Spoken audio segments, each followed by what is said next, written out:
IR이라는 게 실제로 과연 투자자와의 만남에서 잘한 IR, 잘한 이런 발표가 있거든요.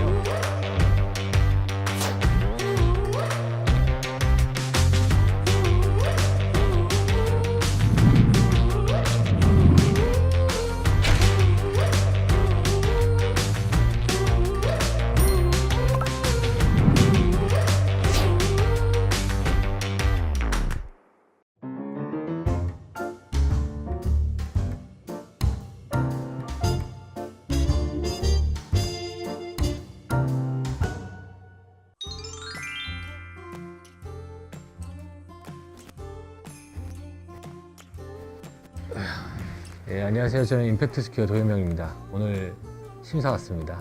예.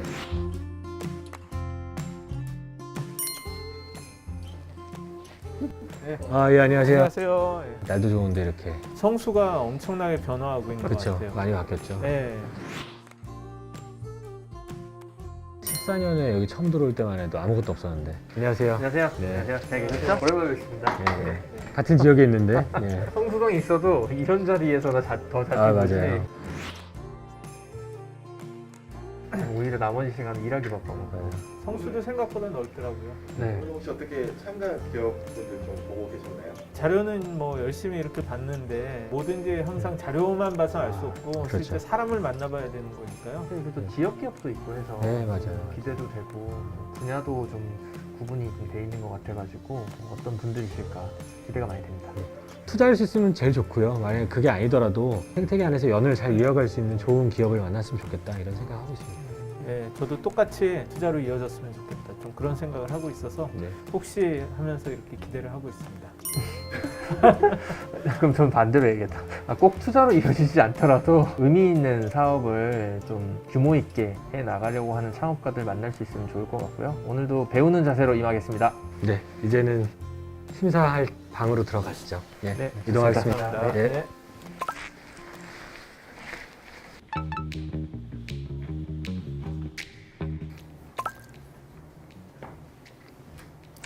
안녕하세요. 안녕하세요. 안녕하세요. 반갑습니다. 네, 안녕하세요. 반갑습니다. 네. 반갑습니다. 저는 코끼리 공장 대표 이채진입니다. 저희는 장난감 수리 순환을 통해서 환경보호와 치아가동 지원을 하고 있는 회사입니다.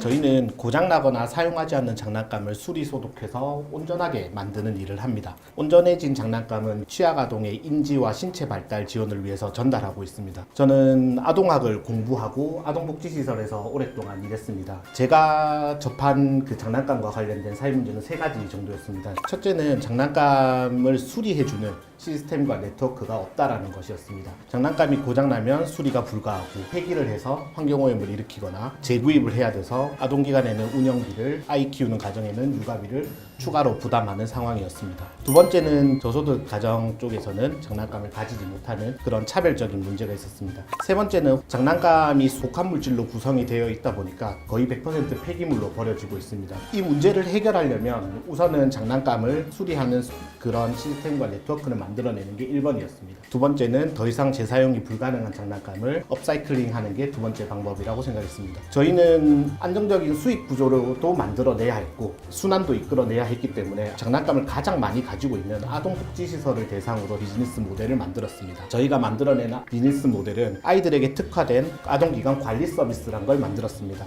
월 단위로 저희랑 계약을 아동복지시설들이 하면 저희가 매월 장난감과 사운드북을 수리를 해줍니다. 그리고 아동기관에 있는 장난감 공간에 대한 소독 서비스와 관리를 해줍니다. 그리고 재원하고 있는 아동들이 더 이상 사용하지 않는 장난감을 기부받아 수거해옵니다. 그 수거해온 장난감을 다시 수리, 소독, 재포장해서 취약계층 아동들에게 전달을 하는 것입니다. 작년 기준으로 3만여 개 정도의 장난감을 전달을 했고 수리와 소독, 재포장하는 과정을 취약계층을 중점적으로 고용해서 나눔을 실행하고 있습니다. 저희가 2018년도 기준으로 해서 연간 한 150% 정도씩 매출이 증진을 했고요. 작년에는 한 8억 원 정도의 매출을 올렸고 이익금이 한 2억 원 정도 남았습니다. 21년도는 저희가 10억 10억 원 정도 매출 이상을 예상하고 있습니다. 더 많은 장난감이 지금 기부가 들어오고 있고 계약과 협약의 요청이 지금 굉장히 많은 상황입니다. 그 부분들을 대응하기 위한 저희가 성장 계획을 가지고 있습니다. 오프라인으로 장난감을 순환하는 플랫폼을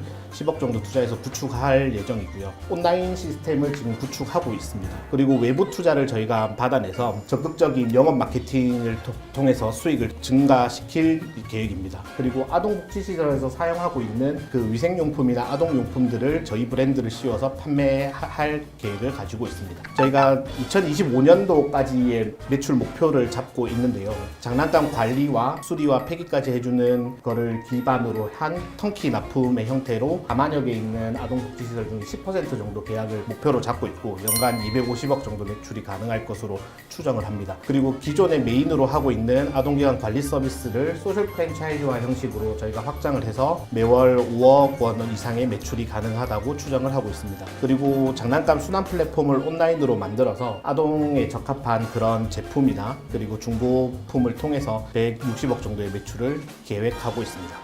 많은 도움과 협력을 통해서 꼭 장난감 문화를 바꿔내고 싶습니다. 감사합니다. 감사합니다.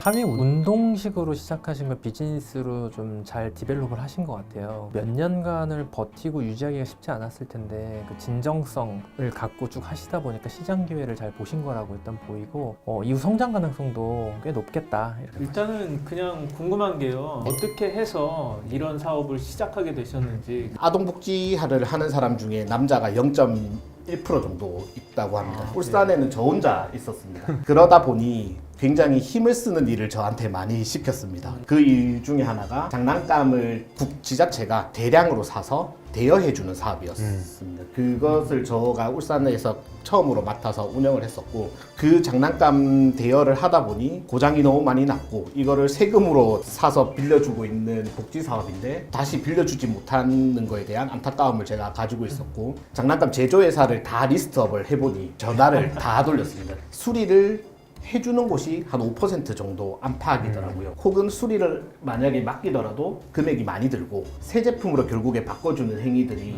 잦았다라는 거죠. 그래서 장난감을 고쳐주는 자원봉사단체를 만들었고 그러던 중에 사회적 경제에 대해서 알게 되었고 가치의 확장을 위해서라면 수익 사업과 그런 가치 확장에 대한 것들을 연결시켜내는 사회적 경제로 진입하는 게 좋겠다라고 판단해서 사회적 기업과 육성 사업을 통해서 진입을 하게 됐습니다. 그럼 그동안은 전혀 투자 없이 해오신 건가요? 그 런칭을 했을 때 투자를 저희가 받아서는 안 된다라고 생각을 했죠. 왜요? 실체가 없으니까. 제가 생각할 때는 정말 바꿀 수 있다고 확신을 한다라고 저는 잘 알기 때문에 주장을 하지만 투자하는 사람에게 1, 2년 안에 제가 그 성과를 보여줄 자신이 없더라고요. 투자자분들도 그 페이스가 필요할 텐데 저는 저의 페이스가 중요하다고 생각을 했고 이게 투자자에 대한 그 스타트업들 오해가 좀 있는데 돈 주는 사람이라는 오해가 있죠. 근데 특히나 초기 스타트업 첫 투자를 받는 그 타이밍에는 투자자는 오히려 전략적 투자자에 가깝습니다. 그래서 사업이 성장할 수 있는 계기를 만들어주거나 올바른 방향으로 나갈 수 있도록 돕는 동역자를 구하는 거죠. 근데 아까 그 자료에 그 뭐 10억 뭐 이렇게 적혀 있어가지고 총 얼마를 받으시려고 하는 건지가 좀 명확하지 않던데요. 금액을 사실은 굉장히 많이 받으면 저는 제일 좋다고 생각합니다. 하지만 지금 저희가 중점적으로 하고 싶은 게 연락이 오는 아동복지시설들을 지금 다 가지 못하고 있는 상황이 저희는 좀 문제라고 생각하기 때문에 영업 인력을 대량으로 할 수 있는 인건비와 그런 마케팅비 그러면 저는 3억에서 5억 정도의 투자금을 받으면 성과를 제가 잘 낼 수 있다고 생각합니다. 근데 아까 10억이라고 공장 그 되어 있는 거는 자체로 투자할 계획입니다. 자체로 10억이 있으세요? 없지만 그래도 저희도 법인체다 보니 대출 네. 같은 걸로요? 그리고 아까 이제 몇 년 전에 사업 초기에는 투자를 받아서는 안 된다. 내가 아직 준비가 안 됐다 이렇게 생각하셨는데 오늘 이 자리에 나오신 이유는 이제는 준비가 좀 된 것 같다 이런 판단을 하신 것 같은데 우선은 제가 초기에 주장했던 가치 실현의 확장이 지금 충분히 가능한 상황이다. 그리고 제가 회사를 투자자분들에게 보여줬을 때 회사가 부끄럽지 않다. 그리고 지금 자본이 들어왔을 때 제가 매출로서나 가치로서나 성과를 낼 수 있는 상황이다라는 게 지금의 실적으로도 증명을 할 수 있고 향후로 보여줄 수 있는 자신감이 스스로 들었기 때문입니다. 진정성이 있고 겸손한데 동시에 비전을 키우기가 되게 어렵거든요. 보통은 비전이 크면 약간 허황된 이야기들이 들어있거나 아니면 너무 착하면 겸손하고 끝나버리고, 이 양쪽을 다 갖고 있을 수 있는 특성이 굉장히 좋고요. 이게 아동 이슈 그리고 환경 이슈, 거기다가 글로벌 진출할 수 있는 기본적인 내용까지도 갖고 있어서 성장성에도 큰 점수를 주고 있습니다. 지금 매출 중에서 이 장난감 수리를 하는 거랑 그리고 또 소독도 많이 하신다고 했잖아요. 네네. 그 비중은 어떻게 되나요? 일단 수리와 관련된 매출은 거의 발생하지 않는다고 보면 됩니다. 그 소독과 수리에 대한 서비스가 복합으로 제공이 되는 거고요. 그런 관리 서비스 자체가 저희가 지금 한 60% 정도의 매출을 올립니다. 그리고 저희의 서비스를 이용을 하다 보니까 회사에 대한 이해도가 올라가고 회사의 가치에 대한 이해도가 올라감으로써 그 아동기관에서 사용하고 있는 물품에 대한 그런 유통 공급을 저희에게 요청하고 있고, 그 서비스에 대한 게 한 40% 정도가 됩니다. 그거 좀 구체적으로 얘기해 줄 수 있으세요? 여기도 보면 아동 제품 구입 뭐 이런 항목들이 있는데 네네. 어떤 물품을 구체적으로 뭐 공급하시? 우선은 저희가 직접 제조하고 있는 제품이 있습니다. 그것은 아동기관의 위생관리를 할 수 있는 소독과 관련된 살균 소독수 그리고 손소독제를 저희가 제조를 하고 있고요. 아동복지시설들이 위생점검을 정기적으로 그 지자체로부터 받습니다. 그것들을 대응하기 위한 용품들을 우선적으로 저희는 제공을 하고 있는 상황이고요. 장난감에 대한 관리와 폐기와 수리를 저희가 해주면서 장난감을 너희가 납품을 해줄래? 라는 역제안들이 지금 많이 있는 상황이어서 만약에 투자를 저희가 받을 수 있으면 그 사업을 본격적으로 전국 단위로 확장을 할 계획을 가지고 있습니다. 장난감의 구독 서비스 같은 것도 하실 수 있겠네요. 지금 기부 들어오는 양이 굉장히 많아진다면 사실은 구독 서비스 같은 게 가능하다고 생각을 합니다.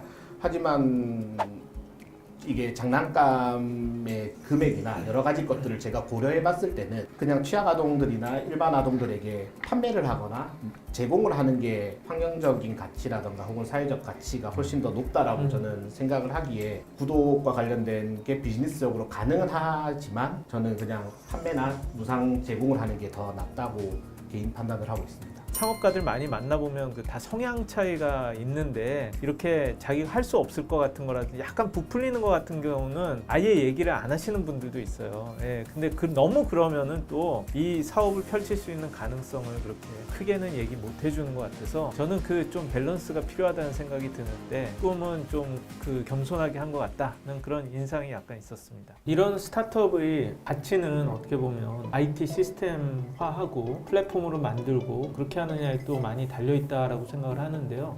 코끼리 공장의 경우에는 그런 점은 어떤가요? 일단은 그 대부분이 전화와 대면으로 하고 있습니다. 네. 현재는. 그래서 온라인 플랫폼을 지금 구축해야 되는 상황이고 그렇기 때문에 투자를 받고 싶은 이유가 있습니다. 비용적인 투자보다는 저희가 잘 못하는 부분들을 보완해 줄 수 있고 협력자로서나 조언자로서의 도움을 받고 싶기 때문에 거기 혹시 개발자나 그런 분들이 있나요?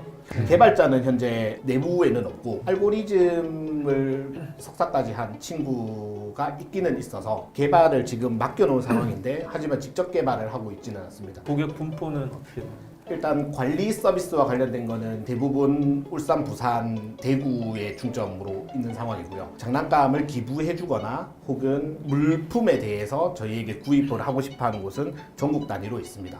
저는 수리를 어디까지 가능하신지가 좀 궁금해요. 왜냐면 이게 수리라는 게 어떻게 보면 요즘에 또 약간 전자기기가 들어가 있는 애들도 많고 깨진 것을 3D 프린터나 여러 가지 방식을 활용해서 수리를 해봤는데 결국에 다시 깨지는 상황이 발생하고 아이들에게 안전성에 대한 문제를 주기 때문에 깨진 부분에 대해서는 수리를 하고 있지는 않습니다. 그리고 기계적인 결함들, 전선이 끊어진다던가 모터가 나갔다던가 이런 부분들은 100개의 장난감이 들어왔을 때 70개 정도는 고친다고 보시면 됩니다. 30개 정도 안 고쳐지는 장난감은 저희가 분해해서 다른 장난감을 살려내는데 내부 부품을 쓰기도 하고요. 반대로 제조사 입장에서는 아예 우리랑 계약을 맺어서 수리 쪽은 다 코끼리 공장으로 위탁 대행 이런 형태로 풀리면 네, 이게 장난감 제조 회사들이 위탁을 주더라도 이 업체들에게 비용을 지불할 수 하거나 지불을 할 용의가 크게 없다라고 저는 생각을 했습니다. 제조사의 니즈는 사실은 좀 많이 있다고 생각을 합니다. 요청이 저희에게 제법 들어오고 있는 상황이고 유통업체들도 저희에게 수리에 대한 협력 관계를 맺고 싶어하는 경우가 제법 있었습니다. 근데 굉장히 중요한 건 어쨌든 그 어린이들 고객들을 잡고 있잖아요. 그 연결된 채널을 이렇게 갖고 계신데 그것을 확장하면 아까 위생용품이 아니라 훨씬 더 많은 거를 판매를 한다든지 거기 IT 플랫폼도 붙이고 뭐 그렇게 해서 더 고객들과의 연결점을 더 공고하게 만들어 놓으면 거기에서도 많은 좀 가치가 나올 수 있을 것 같은데요. 네. 하실 수 있는 게 되게 많은데 이 IR 자료는 좀 겸손하게 만드신 것 같아요. 네, 좀 사회적 기업들은 아직까지는 자신감이 없는 것 같아요. 사업을 좀 키우고 사회적 가치뿐만이 아니라 돈도 벌고 매출도 이렇게 올리고 뭐 그렇게 해야겠다라는 어떤 욕심 같은 게 있어야 되는데 너무 좀 겸손하게 접근하거나 그런 좀 도전력이 생각보다는 좀 부족하다는 생각이 좀 듭니다. 일반적인 스타트업에 비해서요. 아주 간단한 질문 딱 2개만 드리고 의견 마지막으로 드릴 것 같은데 지금 아동 제품 구입 계약 및 그 아동 기관 관리 계약 등을 하고 계시는데 네. 재계약률은 몇 %나 돼요? 퍼센트로 따질 수 있는지 모르겠는데 100% 이상이지 않나 생각을 합니다. 공공기관이기 때문에 서류에 네. 대한 적극성과 빠른 대처들이 굉장히 중요한 요소인데 저희가 그 부분에 대한 강점이 있다 보니까 만족도가 높고 추천해주는 경우가 훨씬 많아서 확장되는 지금 상황. 현재 사업 구조상으로 봤을 때 고객이라고 할 수 있는 곳은 결국 아동이 아니라 아동 기관이잖아요. 네네. 이제 기관의 페인 포인트가 뭘까? 기관이 원하는 것이 무엇일까 해서 그래서 저는 결국 고객이 원하는 것 중심으로 해서 사업 세팅하시면서 수리나 이런 쪽을 계속 그냥 부가 서비스처럼 제시하는 형태로 가시는 게 사업상으로 보면은 바람직하고 가능성도 훨씬 있어 보이고 또한 그렇기 때문에 기관과 관련된 지표들이 더 들어가야 돼요. 재계약률이라든가 그 기관들의 뭐 분포라든가 보통 이제 장난감 하면 엔드 유저가 아이들이어서 아이들이 고객처럼 보이지만 심은 이제 기관들을 만족시키는 것이고 근데 수리를 전면에 내세우고 계시지만 수리로부터 매출이 나오는 또 구조는 아니어서 이 비즈니스 모델 자체는 조금 정립이 필요하다. 두 번째는 그 우리의 사회적 가치가 환경보호랑 뭐 취약 아동 지원 뭐 이런 부분들 강조를 하셨는데 혹시 이 부분과 관련해서 우리가 뭐 임팩트를 측정 뭐 평가하기 위한 지표를 가지고 계신 게 혹시 있으세요? 저희가 SK 사회성과 인센티브랑 네. 지표를 측정을 하고 있습니다. 네.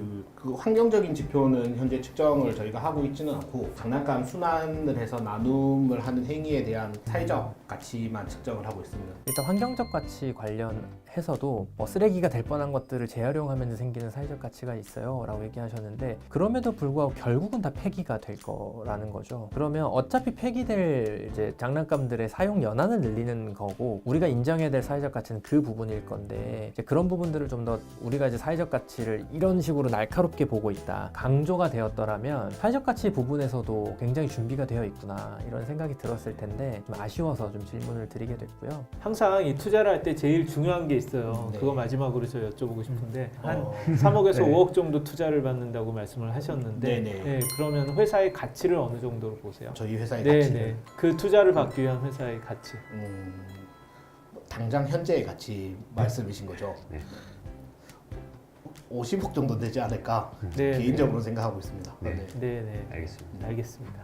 고생하셨습니다. 네, 감사합니다. 감사합니다. 너무 감사합니다. 코끼리 공장 같은 경우는 전국적으로 저런 일을 하는 회사가 있구나. 그리고 저기를 이용하면은 장난감이 리사이클도 할 수 있고 그런 생각을 하게 될 것 같으니까 많이 보다 보면은 의외로 여러 가지 응용 사례 이렇게 연결될 수가 있어서 저는 굉장히 공감했던 건 장난감은 쉽게 부서지고 자주 바뀝니다. 그러니까 누군가가 그걸 돌려주고 순환시켜주고 수선해주고 이 작업은 사회적으로도 필요하고 개인적으로도 효용이 충분히 있는 사업 영역이라고 생각하죠. 저희가 원래 하고 있는 일에 대한 질문들이셨고 제가 원래 하고 있는 대로 답변을 했던 거여서 만족을 했습니다. 그래도 오늘 이 자리가 처음이시잖아요. 네네. 앞으로 다음에 또 도움이 많이 될 것 같아요. 소셜벤처 분들한테 이런 기회가 잘 없어요. 저도 그래도 제법 오랫동안 사회경제 영역에 있었는데 처음 경험을 해봐서 너무 큰 도움이 됐고 회사에 대한 방향성을 잡는데도 그리고 다음에 좋은 기회가 또 있더라도 뭔가 참고할 만한 준비할 만한 큰 기회가 된 것 같습니다. 이제 또 먼 길 내려가시는데 내려가시면 제일 먼저 뭐 하시는지 한번 여쭤봐야 될까요? 일단은 소주 한 잔. 이런 얘기하면 안 되나요? 네.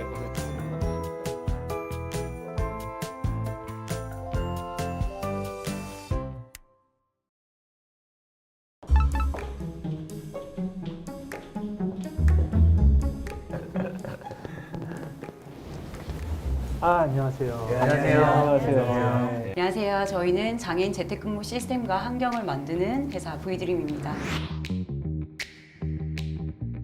저희 V드림은 장애인 특화 재택근무 시스템과 환경을 만들어 움직임과 표현이 불편한 장애인들에게 장애와 상관없이 본인의 꿈과 역량을 마음껏 펼칠 수 있도록 돕고 있는 회사입니다. 국가에 등록되어 있는 장애인 수는 260만 명, 미등록된 장애인까지 포함하면 500만 명이 넘어서고 있습니다. 일을 할 수 있는 장애인은 이 중에 70%가 넘지만 전체 숫자 대비 1.5%에도 못 미치는 고용률을 나타내고 있습니다. 또한 정부에서는 상시근로자 50인 이상 기업들은 반드시 50명당 3.3%의 장애인을 의무적으로 고용하도록 법으로 규정되어 있지만 지켜지지도 않고 있고요. 특히 100인 이상 기업들은 벌금 형태의 부담금을 납부하게 합니다. 하지만 왜 장애인을 채용하지 않는 걸까요? 적합한 직무에 장애인이 부족하거나 선택 방법 창구가 부족하고, 그리고 관리적인 측면에서 산재 사고, 시설, 의사소통 여러 가지 문제들이 있기 때문에 의무 대상 기업들의 78% 이상이 장애인을 고용하지 않고 부담금을 납부하고 있는 실정입니다. 이 부담금은 30년 동안 이어져 온 법인데 300인 이상 기업에게는 5년 동안 벌금을 내지 않으면 공단의 벌금 리스트가 공표가 됩니다. 이 리스트에 공표되어 있는 금액만 하더라도 1조가 넘고 100인 이상부터 체크를 하게 된다면 최소 3배수가 넘습니다. 저는 이러한 문제점들을 해결하기 위해서 기업과 저희 V드림, 장애인 모두가 윈윈하는 장애인 특화 재택근무 시스템을 개발하기 시작했습니다. 그래서 동시에 기업에 필요한 우수한 장애인 인재 확보를 위해서 전국의 현장을 직접 뛰어다니며 인재 발굴도 진행하고 있고요. 이런 부분들을 통해서 베타 테스트를 진행하고 테스트 결과 기업들의 수요가 정말 빠르게 증가하여서 자동화 시스템을 개발을 진행을 했고, 기업 500개, 장애인 100명에 대한 필드 테스트 후에 이 시스템을 완료를 하게 되었습니다. 그리고 여기 안에는 근태, 노무, 인사, 법적인 모든 조건을 충족시키는 시스템이 되어 있습니다. 그래서 저희가 제공하는 서비스는 리얼타임으로 현황을 공유하고 입사부터 퇴사까지 모니터링을 하기 때문에 근속 비율이 2년 정규직 되신 분들이 30%가 넘고 있습니다. 사실 공단에서 이렇게 연결이 되면 내가 맞지 않는 직무와 연결이 되고 근속도 신경을 쓰지 못할 뿐더러 장애인과 기업 두 곳이 다 힘든데 저희는 이런 부분들을 지속적으로 케어를 하면서 진행을 하고 있습니다.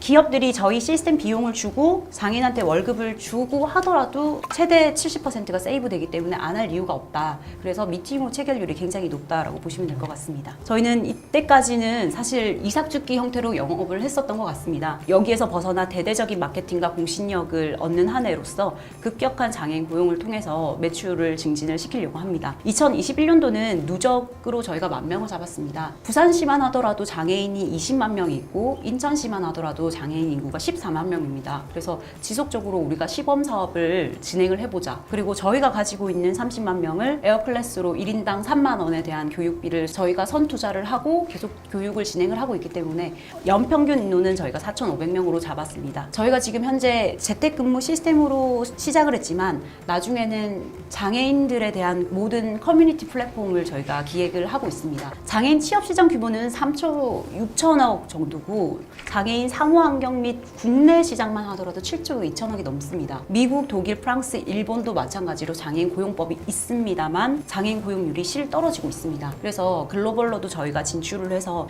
그런 여러 가지를 진행을 하려고 하고 있습니다. 저희는 장애인들의 라이프까지 이제 앞으로는 책임질 수 있는 V드림이 되도록 하겠습니다. 네, 감사합니다. 네. 예, 감사합니다. 굉장히 교과서적인 그런 설명을 되게 잘한 것 같아요. 굉장히 큰 문제가 있고 그래서 우리는 이런 식으로 해가지고 그 문제를 푸는데 우리는 그걸 IT 기술로 해서 플랫폼화해서 이 문제를 풀고 그렇게 해서 대기업이라든지 장애인들한테 이런 가치와 도움을 주고 이런 솔루션이 있고 그 결과 이런 성장 곡선을 이렇게 해서 만들어 가고 그래서 우리는 커뮤니티까지 하고 글로벌하고 큰 가치 이걸 만들어 나갈 거다라는 그 자체가 굉장히 좋은 그런 스토리와 자신감 있는 발표, 그리고 구성이 다 맞춰져 있는 발표를 진행한 팀이죠. IR을 많이 해봤다는 티가 굉장히 잘 나는 팀이에요. 굉장히 인상적인데요. 항상 궁금한 게 아니, 어떻게 해서 이렇게 시작을 하시게 됐어요? 제가 그 IT 기업의 대회 이사로 오랫동안 근무를 했었거든요. 그때 기업들 대표님들 만날 때마다 올해도 장애인 고용 부담금이 몇 천만 원 나왔어, 몇 억 나왔어 라고 얘기를 하시는 거예요. 그때 또 제 친구가 22살 때 그 교통사고가 나서 인공관절을 심어서 평생 그 휠체어를 타야 되는 친구가 있어요. 그래서 그 친구랑 같이 일할 수 있어, 할 수 있어 라고 했는데 그럼 그러면 이걸 내가 한번 해봐야겠다. 그럼 처음부터 이걸 IT 기술로 풀고자 했던 거예요? 네, 코로나 전부터 재택근무 시스템으로 준비를 했었었는데 코로나가 터지면서 굉장히 저희는 수배로 받은 네. 그럼 네. 지금 직원은 몇 명이고 한 그중에 개발자는 얼마나 네, 되나요? 직원은 지금 35명이고 개발자는 9명입니다.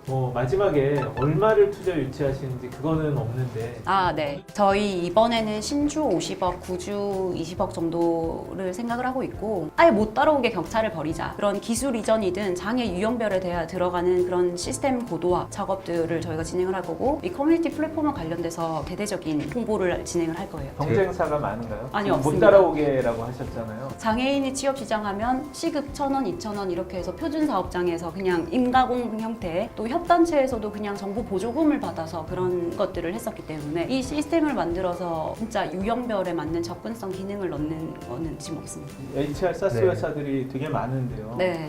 V드림이 한 걸 보고 그대로 따라하면 금방 쫓아오는 거 아닐까요? 카테고리 하나만 붙인다고 절대적으로 할 수 없는 이유가 앞단의 영역들이 너무 힘듭니다. 그러면 기업이 체결이 돼도 장애인 인재 풀들이 있어야 되는데 여기에서는 진짜 경계심이 많아요. 저도 2년 동안 필드에서부터 바닥에서부터 여기까지 올라왔었고 이제 레퍼런스가 생겼고 그리고 저희는 그냥 클라우드 서비스처럼 연결해주고 끝이 아니라 뒷단에 들어가는 그런 관리적인 요소가 제일 많이 작용을 하고 있습니다. 그래서 우리 플랫폼 운영팀에서 매뉴얼들을 다 해서 기업들이 저희 너무 바빠가지고 일을 못 시킬 것 같은데 그러면 저희가 일을 시키고 일을 하고 있고 그럼 연결해서 이제 질문 드리면 규모가 있는 기업들은 다 인사관리 소프트웨어를 쓰고 있잖아요. 네. 그러면 이제 그거랑 별도로 이제 장애 사원들만을 위한 V드림의 소프트웨어를 별도로 써야 되는 거겠네요. 네, 이중. 커스터마이징도 돼요. 그래서 그 솔루션 안에 녹일 수도 있고 근데 저희가 그렇게 얘기하죠. 저희 솔루션을 쓰지 않으면 저희가 관리를 못합니다. 저희가 관리를 못하기 때문에 책임을 못 집니다. 전면에 드러나는 건그 인사관리 소프트웨어 등 같은 사스 솔루션이지만 실제로 이 회사의 핵심 역량 혹은 시장에서 충족되지 않고 있었던 그 페인 포인트는 장애 사원의 관리에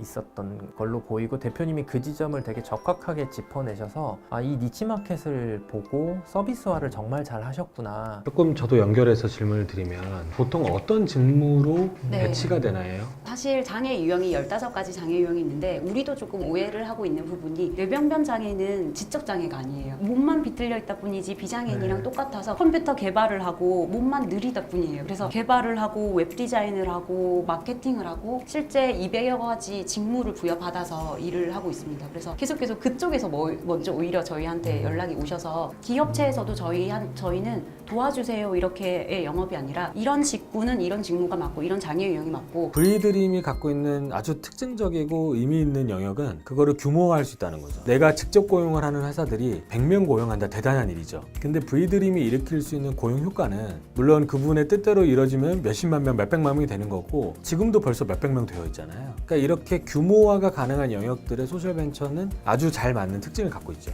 V드림이 갖고 있는 최고의 가치, 소셜벤처적인 고용 자체를 성립하게 만드는 규모가 있다라고 설명드릴 수 있습니다. 그 V드림의 관리를 받는 장애인의 경우에 그렇지 않은 장애 사원 대비 근속연수가 어느 정도 늘어난다 혹시 이런 효과성에 대한 네, 데이터가 있을까요? 맞습니다. 저희 장애인 근로자를 예를 들면 자기는 외소증인데 빵 공장에 연결이 됐대요. 그러면 나는 외소증이라서 이게 안 돼요 라고 했는데 의지에 대한 이야기를 하고 있고 그러면 진짜 나와 맞는 직무가 연결이 돼야 되는 부분인데 안 되기 때문에 근속 기간이 당연히 줄어드는 거고 네. 저희는 지금 정규직 전환율이 30%가 넘습니다. 저희가 지금 2019년 4월에 정식으로 런칭을 해서 그때는 사실 얼마 안 됐고 20년도 하반기에 급격하게 늘어났긴 하지만 그때 일하고 있는 직원들이 아직까지 일을 하고 있어요. 저희는 근속은 제일 자랑할 만합니다. 스타트업은 그 로켓 성장을 한다고 하는데 네. 예, 여기에 그 스케일 커브, J 커브를 보면 너무 어그레시브. 네. 사실 소셜 벤처로서는 정말 보기 어려운 네. 엄청난 그게 조금 의심이 들어요. 왜냐하면 뭐 하나 조금 아쉬운 건 그 언급도 했지만 너무 그런데 성장 계획이라든지 이게 어그레시브해서 저건 안 될 것 같은데 조금 더 이렇게 좀 낮춰야 되지 않을까. 그게 조금 더 이런 투자자들한테 더 현실적으로 보이지 않을까. 지난해 매출이 얼마였죠? 지난해 매출은 7억이었는데 여기 보면 올해 225억으로 목표를 이렇게 네. 하셔서 지금 지금 저희가 사실 매출이나 이런 부분들을 굉장히 급격하게 잡아놓은 건 사실이에요. 사실인데 우리가 이미 뿌려놓은 씨들이 있고 그래서 이제 저희가 상반기에 막 들어오는 것들이 굉장히 많은 거예요. 고용 부담금을 다 채웠는데 15명 추가할게요. 이런 사례들이 굉장히 많이 늘어나고 대기업 계열사로의 확장이 빠르게 늘어나고 있어서 못해도 진짜 보수적으로 잡으면 5,000명만 해도 저희는 진짜 초대박이거든요. 네. 5,000명이 되면 매출이 얼마예요? 5,000명이 되면 이거 절반이네요. 네, 절반 맞아요. 100억 네. 나오고. 100억 초반대. 네. 지금 실례지만 맞습니다. 지난 4월까지 매출이나 혹은 고용을 연계한 인원이 숫자 혹시 있을까요? 네, 있습니다. 800명 가까이가 저희가 네. 먼저 계약을 한 후에 뒷단위 플로우가 이루어지거든요. 저는 V드림 대표님의 그 IR에 참여하시는 애티튜드나 톤앤매너는 굉장히 좋았어요. 다만 좀 아쉬움이 있다라고 하면 이제 기업 가치를 굉장히 높게 부르셨거든요. 그런 상황이라면 회사의 현황 등에 대한 숫자를 창업자가 훨씬 더 정확하고 명확하게 꿰고 계셔야 되고, 저희가 어떤 질문 등을 했을 때 답변 등에 대해서도 좀 숫자를 중심으로 해서 명확하게 설명 등이 좀 되는 게 필요했다고 보이는데, 이런 부분들을 좀 보완하시는 게 필요하겠다 이런 생각이 좀 들었습니다. 이번 말고도 전에 앞에서도 또 투자를 네. 생각보다 이 소셜 벤처 생태계에서는 잘 몰랐던 것 같아요. 네. 처음에도 이렇게 소셜 임팩트 투자사한테 그냥 안 받고 그냥 일반적인 맞아요. 분들한테 네. 투자를 받고 그랬는데 특별히 그러신 이유가 있나요? 사실 야망도 크고 꿈도 크고 하니까 왜 사회적 기업은 상장하면 안 돼? 소셜 임팩트 기업은 상장하면 안 돼? 라는 생각들은 하고 있어요. 그런 꿈도 가지고 있기 때문에. 근데 소셜 임팩트가 초기에 그렇게 막 세팅이 되고 사회적 기업은 상장하면 안 돼. 뭐 이런 것들이 조금 있었기 때문에 네, 솔직하게 말씀드리면 저는 이제 소셜 임팩트 VC들을 안 갔었던 것 같아요. 근데 지금은 저는 이제 언제든지 그런 것들에 대한 해소가 다 됐기 때문에 소셜 임팩트 기업은 돈 많이 벌어야 된다라고 생각하고 있습니다. 꿈을 크게 꾸고 이렇게 도전하는 것들이 좋은 네. 것 같아요. 네. 소셜벤처도 상상해야죠. 맞아요. 네. 네. 저희가 잘했어야 돼요. 물론 일반적인 VC 입장에서는 투자하기가 어려워요. 왜냐하면 수익성이라는 이런 것들도 많이 떨어지고 뭐 그렇기 때문에 그렇기는 하지만 이 일반적인 VC들도 그런 사회적 가치 또 뭐 ESG 이런 이야기들 친환경 그런 게 많이 나오고 있기 때문에 점점 그런 거를 좀 의식하는 그런 상황이라고 생각을 하고요. 그래서 소셜 벤처들 입장에서도 너무 그걸 구분 지을 필요는 없는 것 같아요. V드림처럼 그렇게 해봐야지 더 사업 계획이라든지 이런 것도 더 좋아지고 더 이렇게 많은 아이디어가 더 단련이 되지 않을까 하는 생각이 듭니다. 그 네. 재무 관련돼서 이제 질문을 좀 드리자면 매출은 아까 설명해 주신 걸로 충분히 이해가 되는데 이 영업이익률이 네. 사실 매출의 J커브보다 더 충격적인 거는 영업이익률의 커브예요. 왜냐면 2023년도에 예상 영업이익률이 70%인 거예요. 네. 제가 그 게임 쪽 출신인데 게임 회사도 이러기 쉽지 않아요. 게임에도 많지가 않습니다. 이게 있긴 있는데 저희가 지금 재계약률이 거의 98%가 넘거든요. 그냥 기업에서 상시 근로자가 떨어지지 않는 이상 재계약이 돼요. 제가 그 높게 작은 부분은 나중에 재투자를 하고 교육하고 이런 부분들을 뺐어요. 저희는 진짜 돈 버는 만큼 진짜 장애인들한테는 재투자할 거예요. 그러니까 어떻게 보면 이거 매출 이익률에 좀 더 가깝긴 네, 하겠네요. 그렇게 다른- 보시면 될 것 네. 같아요. 네. 그 숫자 등에 대해서는 좀 다소 명확하지 않은 부분들이 존재했었어요. 이런 부분들을 좀 보완하시는 게 필요하겠다 이런 생각이 좀 들었습니다. 이 정도 수치가 자신감이자 비전의 크기로 보여질 거냐? 아니면 야 이거는 약간 설득이 안 되는데? 좀 내 생각보단 지나쳤는데? 그러면 리젝이 되는 거죠. 자신감은 모든 창업가들이 가져야 되는 덕목 중에 하나인데 그것을 표현하는 방식의 차이? 그러면 그걸 심사하는 사람들에게도 차이가 난다. 이렇게 좀 이해를 해주시는 게 좋을 것 같아요. 그리고 끝으로는 이제 공통 질문이라고 보시면 되는데 희망하시는 투자금은 제가 들었는데 희망하시는 기업 밸류를 듣지는 못한 것 같아요. 네. 그래서 IR 자리다 보니까 빠질 수 없는 질문이잖아요. 네. 그래서 어느 정도의 밸류를 원하시는지에 대한 질문 드리면서 저는 마무리하겠습니다. 아, 네. 밸류에이션도 사실 뭐 상당히 높기는 합니다. 저희는 이제 프리칠백으로 밸류에이션을 지금 네. 얘기를 하고 있고 들어가고 있는 가계약이라든지 이런 것들이 지금 굉장히 빠르게 급속도로 네. 21년도 들어서 올라오고 있기 때문에 확장하고자 하는 비즈니스 모델이 이 재택근무 시스템뿐만 아니라 여러 형태로든 확장 가능하기 때문에 프라이드를 가지고 그렇게 지금 얘기를 하고 있습니다. 네. 감사합니다. 정말 이 발표도 잘 하시고 굉장히 중요한 이런 좀 사회적 공헌을 좀 하고 있다라는 좀 그런 감탄을 좀 했고요.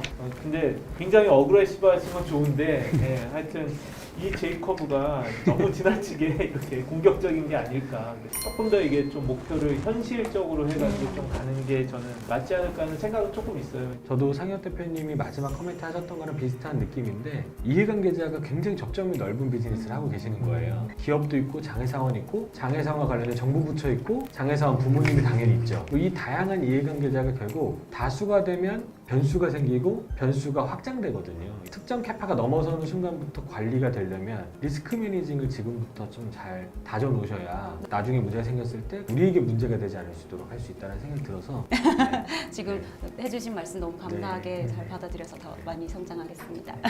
성장을 기대하겠습니다. 네. 네, 감사합니다. 네, 감사합니다. 네, 감사합니다.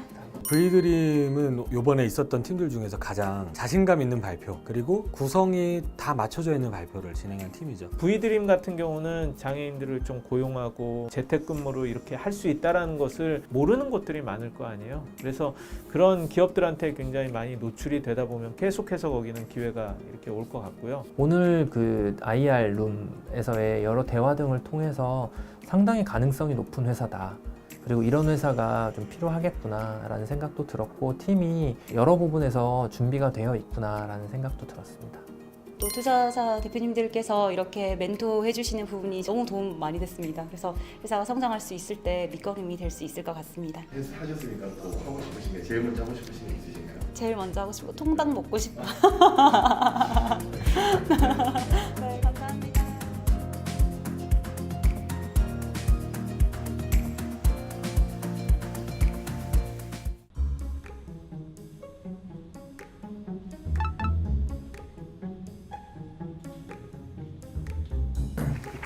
저는 어디 회사인지도 잘 모르시나요? 안녕하세요. 안녕하세요. 안녕하세요. 반갑습니다. 여기 앉으시면 네. 많이 떨리세요? 일단 앉으시죠. 네, 안녕하세요. 저 스페이스선의 엄수정입니다. 저희 스페이스선은 인간과 자연의 조화로운 삶을 추구하고 실천하는 공간이라는 의미를 가지고 있습니다. 편집해 주신다 해서 제가 그냥 되게 편하게 네, 편하게 하십니다. 안녕하세요. 지금 방금 소개해드린 저희 스페이스선 저희가 살고 있는 공간입니다. 충북 충주시 소태면에 위치하고 있고요. 이런 자연과의 조화로운 삶을 추구하고 실천하는 공간이라는 의미를 가지고 있고요. 저희는 그 다 도시에서 살다가 귀촌인들이 작은 공동체로 시작을 했습니다. 그리고 농사를 짓다 보니까 그동안 자연에 너무 막대하면서 살았다는 그런 반성이 들어서 뭐 빗물을 받아 쓰고 또 생태 화장실을 쓰고 또 사용하는 모든 제품을 천연으로 만들어 쓰다가 그게 사업화가 되었어요. 그리고 저희가 동물 친구들하고도 같이 살고 있는데 그러다 보니까 저 스스로도 고기를 안 먹게 되고 그래서 저희 만드는 제품에는 식물성 원료만을 사용합니다. 그리고 저희가 제품을 만들 때 가장 중요하게 생각을 하는 거는 만드는 그 과정의 재료 선정부터 후까지도 버려지는 자원을 최소화하는 거기 때문에 그런 점들을 중점적으로 만들고 있어요. 빗물 탱크도 그렇고 생태 화장실도 그렇고 물을 아껴 쓰고 또 쓰지 않는 그런 거잖아요. 그리고 천연 제품도 24시간 안에 생분해되는 그런 것들이라 저희가 하고 있는 일들이 공교롭게도 물과 연관된 것입니다. 저희 그런 소셜 미션은 물 절약과 그 물 오염의 최소화 그리고 저희가 만드는 천연 제품들이 다 고체로 되어 있는데 남겨지는 거를 최소화하기 위해서 플라스틱을 쓰지 않는 플라스틱 프리 이런 것들이 저희의 소셜 미션이라고 할 수 있습니다. 그래서 저희는 생태 화장실은 물을 전혀 쓰지 않는 대소변 분리기를 개발을 해서 실내형, 실외형으로 이렇게 하고 있고요. 국내에서는 별로 이렇게 수요가 많지는 않지만 2018년도에는 아프리카 탄자니아에 27군데 설치를 하기도 했습니다. 저희 빗물 탱크는 국내 최초로 모듈형으로 개발됐습니다. 그래서 모듈형 기립형 특허를 가지고 있고요. 200리터 모델을 5개를 연결을 하면 1톤, 10개를 연결하면 2톤인데 저희는 그 사각으로 슬림하게 만들어서요. 공간을 차지하지 않습니다. 그래서 처마 밑이나 데크 밑에 설치가 가능한 그런 모델이라고 말씀을 드립니다. 혹시 연상되는 디자인이 있으신지 샤워기 네, 샤워기요? 네. 저희 스피커 모양을 땄는데요. 네, 그래서 우리 빗물이 말하는 걸 좀 들어봐요 라는 의미를 담고 싶어서 레인스피커라는 이름을 갖게 됐습니다. 이 외에도 저희 빗물 탱크는 자리만 차지하는 게 아니라 공간 활용이 되고요. 뭐 테이블이나 벤치나 그런 걸로 변형이 가능합니다. 그리고 뭐 막연히 빗물 받아 쓰세요, 뭐 생태 화장실 쓰세요 하는 것들이 보이지 않는 장벽들이 있어서 이런 장벽을 조금 낮춰드리기 위해서 촌스러운 하루라는 체험이 있습니다.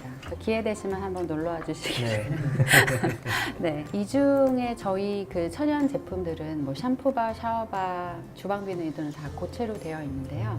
고체로 하게 됐던 이유는 제가 비누를 시작한 거는 제 피부에 맞는 거를 찾을 수가 없어서 화장품이랑 이렇게 해서 같이 시작을 하게 됐고, 하다 보니 모든 클렌징의 기본이 비누인데 자꾸 편하게 쓰려고 하니까 안 넣어도 되는 성분들이 넣어지니까 저희는 처음부터 남겨지는 것이 없게 하는 제품들을 하고요. 뭐 샴푸바랑 주방 비누 이런 것들은 저희가 국내에 거의 최초로 진행을 했습니다. 그래서 반응이 되게 좋았고요. 현재는 생협에 저희가 납품이 되고 있고, 또 얼마 전에는 둘의 생협이라는 생협에 또 납품이 돼서 저희 주방 비누, 샤워바, 샴푸바가 지금 납품이 되고 있는 상황입니다. 또 잉여 농산물을 가지고 만드는 화장품이 올해 출시가 됩니다.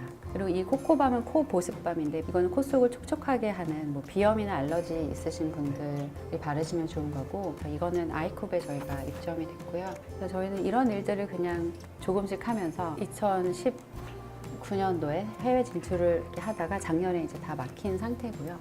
사실 별로 내세울 게 없어서 다 발표하신 건가요? 아니 뭐 아유, 감사합니다. 편하게 하는 게 좋아요. 편하게. 일단은 발표 자료가 너무 평면적이었던 것 같아요. 어디에 포인트를 두는 게 없이 쭉 나열식으로 말씀을 하시고 모노톤이라는 그 생각이 드니까 이 창업자가 뭘 하고 싶고 뭐에 특히 이렇게 강조를 하고 싶고 난 이걸 키우고 싶고 이 투자금은 뭐를 할 거에 대해서 아직 명료하지는 않다라는 생각이 들었고요. 기본적으로 팀 역량은 있으시구나. 근데 다만 이 팀의 방향성이 뭘까라고 하는 좀 궁금증. 외부 투자를 한 번도 안 받으신 거예요? 네. 그럼 지금까지는 어떻게 사업을 해오신 거예요? 다행히 운이 좋아서 사회적 경제 조직에서 있는 지원 사업들을 했고요. 대출의 힘도 좀 받고 되게 무서웠어요. 근데 어떻게 이렇게 또 처음으로 외부 투자를 유치를 하려고 생각을 하시게 됐어요? 사실 좀 고민이 됐던 거는 맞아요. 왜냐하면 투자를 하시는 분들이 저희 같은 곳에 투자를 하실 만한 투자자들이 계실까 받으려고 이제 생각을 했던 거는, 원래 이제 저희가 살고 있는 공간에서 모든 걸 다 했는데 비누가 이제 화장품법으로 바뀌면서 제조 시설을 마련을 하느라고 굉장히 많은 비용이 이제 들어갔는데, 또 얼마 전에 저희 제품을 써보시고 너무 좋으시다고 굉장히 큰 규모를 가지신 중국 연결되는 데 있는데 수출을 좀 했으면 좋겠다, 이런 걸 좀 많이 알리고 싶다라고 하셨는데, 그러다 보니까 시설에 대한 고민이 또 되는 거예요. 저희도 뭐 OEM이나 뭐 어디서 그런 문의가 많이 들어오면 항상 말씀하시는 게 단가, 그리고 시설 인증 있느냐. 저희는 원료가 굉장히 원가 비율이 높아요. 제가 만들려고 쓰다 보니까 원료 선정을 최고로 좋은 것만 하게 되니까, 그러다 보니까 그분들이 요구하는 가격은 거의 저희 판매가의 뭐 10%, 그런데 저희는 그런 원가도 안 나오거든요. 기본적으로 창업이라고 하는 건 이제 본인의 경험 등을 통해서 이걸 일반화시켜서 그 문제가 우리는 사회적 가치와 연결되어 있는 문제라고 생각하니까 이제 사회적 기업가들이 창업을 하시는 것 같은데, 그걸 해결해 줄 수 있는 수준까지의 일반화를 해야 되고, 그 과정에서는 제품과 서비스 등을 중심으로 해서 고객적 관점으로 그게 전환이 돼야 되는데, 그 스페이스 선을 좀 보면서는 아직도 이제 그 창업자 그룹이 가지고 있는 그 문제의식 자체가 훨씬 더 중요한 단계라고 느꼈어요. 여러 가지를 하시잖아요. 뭐 대략적으로 그 분포가 어떻게 되나요? 제품이 한 70% 정도, 빗물 탱크가 한 20% 정도 네. 있고, 그 외에는 나머지. 그럼 앞으로 이제 집중하실 분야는 천연 제품으로 이제 이해를 하면 될까요? 그것도 항상 고민이에요. 빗물 탱크 같은 경우는 저희가 그 서울시 리스트에 들어가서 이런 모듈형이고 이런 거는 거의 저희가 유일한 거고요. 그래서 저는 역으로 좀 여쭤보고 싶어요. 지금 우리가 선택과 집중을 해야 되는 거는 무엇인지. 꼭 뭐 우리가 모든 사업을 다 규모 있게 다 키워야 되거나 이럴 필요는 없으니까, 정말 명확하게 우리는 공동체를 만들고 싶어요 라면 그에 맞게 단계의 또 규모화나 그에 맞는 사업 단계로 나가시면 될 것 같고, 그게 아니라 정말 큰 사업으로 키우고 싶다라고 하면 좀 더 비즈니스적으로 좀 다듬어지고 또 집중할 필요가 있겠구나 이런 생각이 들었습니다. 창업하는 어떤 과정이 사실은 직접 쓰고자 하는 것들 만드는 그 과정하고 연결이 되었다고 봐야 되나요? 우연히 TV를 봤는데 아프리카 소녀들이 막 물동이를 지고 막 7시간, 8시간 맨발로 막 물을, 그러니까 너무 불공평하다는 생각이 들었어요. 우리가 조금이라도 물을 아껴 쓰고 깨끗하게 쓴 그 물이 좀 전달될 수 있지 않을까. 그 방법으로 빗물을 받아 쓰자는 게 이제 된 거고요. 모든 창업이 결국 자기가 갖고 있는 문제의식으로 출발하는 거고, 네. 그거를 구현하면서 가는 거긴 한데, 계속 나왔던 질문들이 결국 이걸 어떻게 다 합니까? 라는 질문이거든요. 물론 네. 나중에 되게 커지면 다 할 수도 있는데, 그래도 우선순위가 존재해야 되지 않을까라는 생각에 계속 질문을 드리는 거예요. 그나마 그 중에서 지금 천연 제품들이 잘 팔리긴 하지만 사실 아직 그렇다고 해서 이게 절대값이 굉장히 큰 건 아니거든요. 그러니까 아직은 선택할 수 있는 여지가 있다라고 만약에 한다면 제일 하시고 싶은 우선순위 1순위는 뭘까? 그것도 제가 역으로 여쭤보고 싶어요. 스페이스선의 장점은 본인이 굉장히 집중하고 있는 문제로부터 출발했다는 데 확실히 장점이 있고, 단점이 있다면 그 문제를 자기가 잘 경험하고 도움 방식으로 풀어내는 정도에서 그친 게 아니라 사업화해야 되는데 여기까지 이르지 못했다는 데 있어요. 어쨌든 스타트업이라는 것은 미래 성장에 투자자들은 투자를 하는 거라서 여러 가지가 사실 있는데, 전 빗물 탱크도 조금 더 자세히 보고 싶더라고요. 어떻게 생긴 건지. 요즘 같은 세상에서 뭐 유튜브라든지 이런 데서 이런 게 화제가 되면 굉장히 많은 주문이 전 세계에서 이렇게 올 수도 있고 그렇잖아요.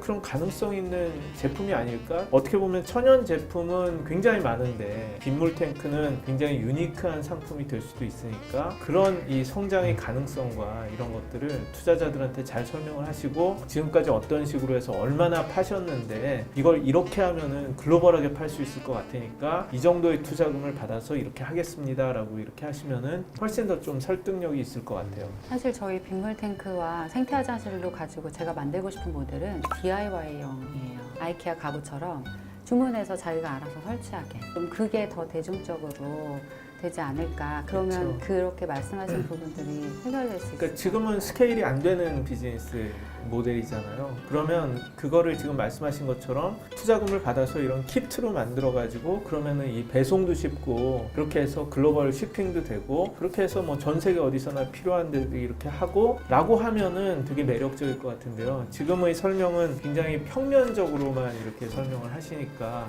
뭐가 강한 건지 지금 잘 스토리가 없는 것 같아요. 제가 너무 욕심이 많은가 봐요.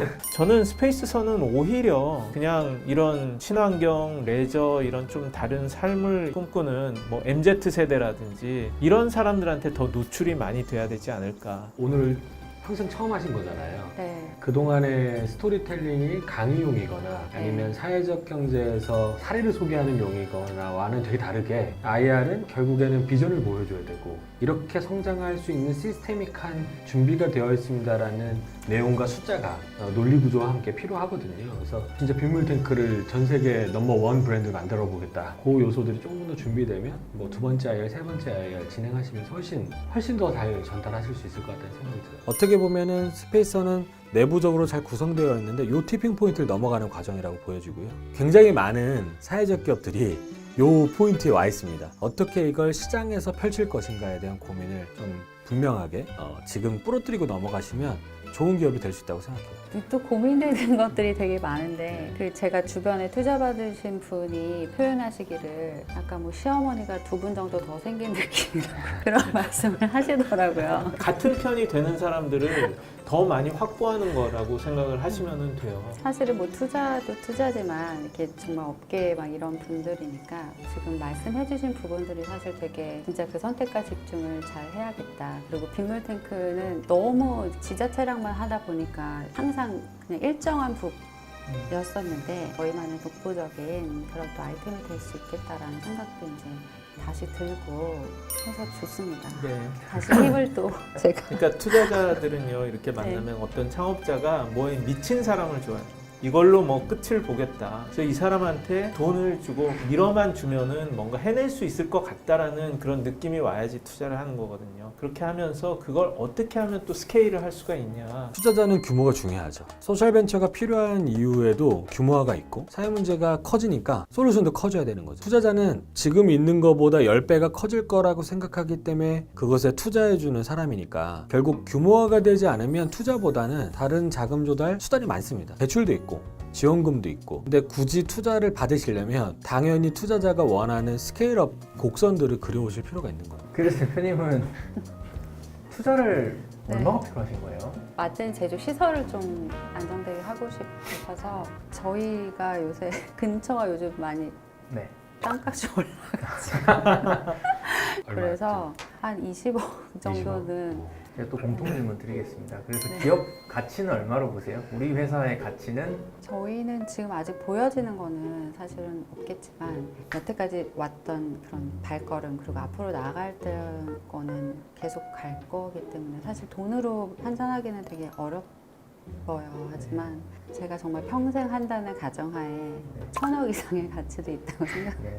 제일 좋은 거는 유사한 사례들을 찾아보시는 게, 왜냐면 이 밸류에이션은 굉장히 희소한 팀이다. 그럼 밸류에이션이 올라가겠죠. 비슷한 애들이 많다. 그러면은 매출이나 영업이익이나 성장률이 다 갖춰졌음에도 불구하고 거기에 대한 밸류에이션이 낮아지거든요. 지금의 경쟁 상황이나 다른 유사한 사업체가 어느 정도의 밸류에이션을 받고 있는지를 좀 보실 필요가 있어요. 그리고 그거에서 조정하시는 거죠. 우린 여기보다 뭐가 더 있어. 좀 더 높이고. 우리는 이거보다 준비가 안 돼 있어. 그러면 약간 겸손하지만 다음 스텝에서 우리가 이길 거야 라고 주장하시든지. 정해져 있는 게 없습니다. 특히 아주 초기 기업이나 시리즈 A까지는 뭐 이걸 뭐라고 정하는 게 답이다라는 건 전혀 없어요. 하지만 논리적으로 설명 가능한 수준에서.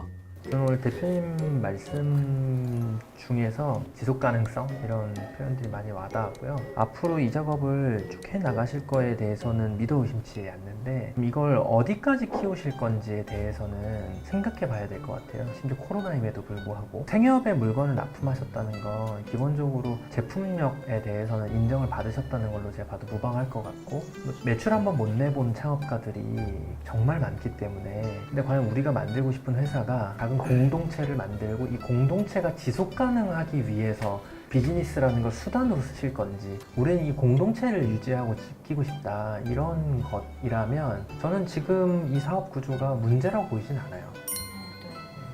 이상입니다. 고맙습니다. 저도 그 흥미로운 가능성을 좀 느꼈는데 처음 오신 거잖아요. 두려워하지 말고 많이 이렇게 투자자들을 두드리고 만나보시는 게 중요할 것 같아요. 그렇게 그 문답을 계속해서 하고 본인이 하고자 하는 바를 이렇게 설명을 하시다 보면 앞으로 가야 될 방향이 보다 명확해질 거라고 생각을 해요. 조금 제가 뼈아픈 이야기를 한 가지, 왜냐면 저는 오해하시지 않을 거라고 생각하면서 말씀을 드리면 정부의 지원 사업은 굉장히 좋은 것들이에요. 잘 활용해야죠. 근데 지원 사업에 익숙해지시면 안 됩니다. 과거를 많이 설명하는 건 정부의 지원 사업들입니다. 얘네가 이상한 허튼 짓을 하지 않을지, 지원에도 문제가 생기지 않을지에 대해서 검토하는 게 정부의 그 보수적인 관점이라면, 투자자는 리스크가 엄청나도 진짜 역량 있고 비전을 크게 잡는 사람 훨씬 더 좋아한다는 거죠. 아까 말씀하셨던 미쳐있는 사람. 그래서 실제로 우리가 다른 사람을 설득하려면 제일 먼저 설득할 사람이 투자자인 거예요. 그런 마음으로 시장과 투자자를 설득할 수 있는 방법, 이게 결국에는 제가 보기엔 스페이스선이 이 영역도 고민을 해주셔야 된다고 생각해요. 저 진짜 세 분 말씀하신 게 진짜 너무 이렇게 정리가 돼서 저한테 완전 너무 좋은 기회. 또 더 좋은 기회에 뵐 수 있으면 좋겠습니다. 네, 감사합니다. 감사합니다. 멀리서 오셨는데. 아니에요. 저 서울이 더 익숙한 사람. 아무래도 우리 생태계에 존재하는 기업들이 균형 있게 소셜과 벤처 혹은 사회적과 기업을 균형 있게 갖춘다는 게 쉬운 일은 아닌 것 같아요. 이번 스페이스 선 같은 경우는 좀 더 사회적인 것에 방점이 찍혀 있는 상태라고 저는 좀 인지를 했었고, 꼭 뭐 우리가 모든 사업을 다 규모 있게 다 키워야 되거나 이럴 필요는 없으니까 정말 명확하게 우리는 공동체를 만들고 싶어요 라면 그에 맞는 사업 단계로 나가시면 될 것 같고, 오히려 보면은 그 어떤 제품을 만들었고 어떤 임팩트를 만들었고 뭐 그런 것들을 조금 더 흥미롭게 찍어서 제품 자체와 그거를 보여줘서 뭐 유튜브든 인스타그램이든 더 많이 이렇게 공유가 되게 하는 게 더 필요하지 않나 하는 그런 생각을 했습니다. 투자자분들께서 조언을 좀 해주셨는데 네. 그런 부분들이 좀 앞으로 도움이 되실 것 같아요. 네, 그럼요. 명확하게 저희가 필요한 지점들을 이제 콕 집어서 말씀을 해주시니까, 아, 그렇지. 우리가 지금 이렇지. 그리고 이런 부분을 더 봐야 되는구나. 완전 이렇게 막 흡수되는 느낌? 그럼 마지막으로 이제 앞으로 계획이 어떻게 되시는지. 우선 돌아가서 말씀하신 부분들을 잘 고민을 해보고, 저희 이제 같이 함께 하시는 구성원분들하고도 같이 고민을 하면서 어떤 거를 먼저 하고 싶은지, 그거를 또 결정을 하고, 그래야 그 한 걸음을 더 나갈 수 있을 것 같습니다. 네, 감사합니다.